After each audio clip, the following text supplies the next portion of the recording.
The federal tax code is an overgrown monster, but it's not even a cool monster. It's a dorky mechanical monster held together with a bunch of tattered red tape and driven around by squirrely bureaucrats. The scary part is that we've been slaves to something this ridiculous as long as we have. So what would happen if we scrapped all 82,000 pages of the current tax code and simplified things with Herman Cain's 999 plan? The economy would accelerate faster than Barack Obama on his way out of town. We would add $2 trillion to GDP and create 6 million jobs. Business investment would increase by a third. Wages would go up 10%. At the same time, federal revenues would go up 15%. And we would never again have to spend the IRS recommended 37 hours filling out forms. In fact, a recent study estimated that for every dollar we pay the IRS, it costs us another 30 cents just for the privilege. If you add it all up, America spends about $431 billion every year just keeping up with the rules. By demolishing the current tax code and replacing it with a flat, simple 9% income tax, 9% business tax, and 9% national sales tax, lots of other taxes would be eliminated altogether, namely the 35% individual income tax, the 35% corporate income tax, the capital gains tax, repatriated foreign profits, the marriage penalty, the always popular death tax. Let's see, what else? Oh yeah, that oppressive payroll tax, which is a 15% flat tax from the first dollar with no deductions. For many Americans, that's the largest tax they pay. Check this out. It's just one example. Right now, when a farmer grows wheat and sells it, he's taxed on the profits. So, of course, he passes that cost along to the food processor. There's our first hidden tax. When the processor turns the wheat into bread and sells it to a distributor, she's taxed on her profits too. Second embedded tax. The distributor is also taxed. And when we buy that bread at the store, the retailer pays Uncle Sam yet another cut. And the price includes all 4 of these hidden taxes, compliance costs, and payroll taxes. That can be as much as 30 or even 40% of the items we buy. Greedy Uncle Sam has our wallets on a pretty short leash.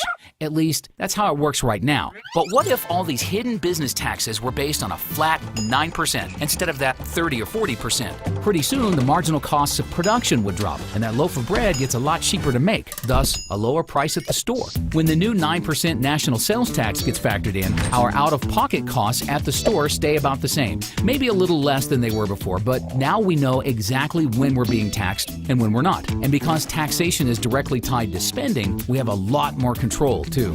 The more transparent the tax system is, the more accountable government has to be. And vice versa. That's how the weasels that came up with paycheck withholding have been able to deceive an entire generation into thinking it's the government's money to begin with. Anyone nervous about introducing a national sales tax should realize that we're essentially paying one right now. It just isn't visible. Once these taxes are out in the open, it incentivizes savings and doesn't allow tourists, imports, or even underground activity to sneak by.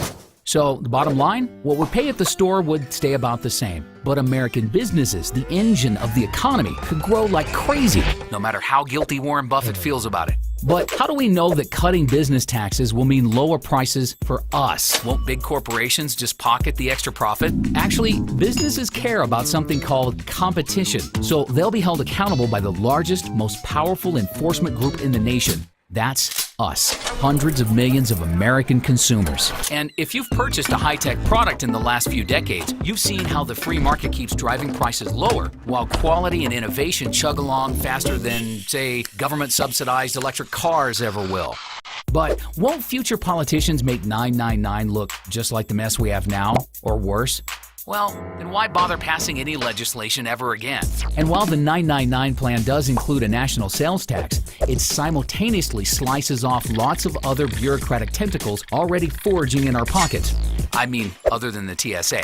Besides, bad government will always try to corrupt things. But the cornerstone of the 999 plan is transparency, a highly effective limit on the power of politicians. And as John Adams reminded us, it's up to a virtuous people to remain vigilant and find a way to restore things. And that's what 999 is all about.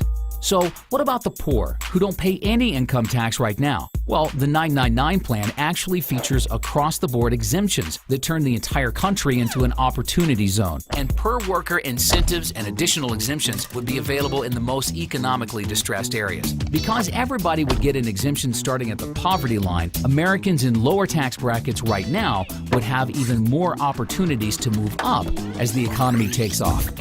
The 999 plan is simple enough to vanquish the ineffective bureaucrats that lurk in the dark crannies of complexity, transparent enough to deter cronyism, and fair enough, fair being the dictionary definition, not the president's class warfare definition, to level the playing field and keep the government from picking winners and losers. Let's face it, for far too long, we've been the hapless victims of a monstrously dysfunctional tax code. It's time to throw that baby out with the bathwater, and then bleach the tub, and then put in a sump pump to keep it from overflowing on us again.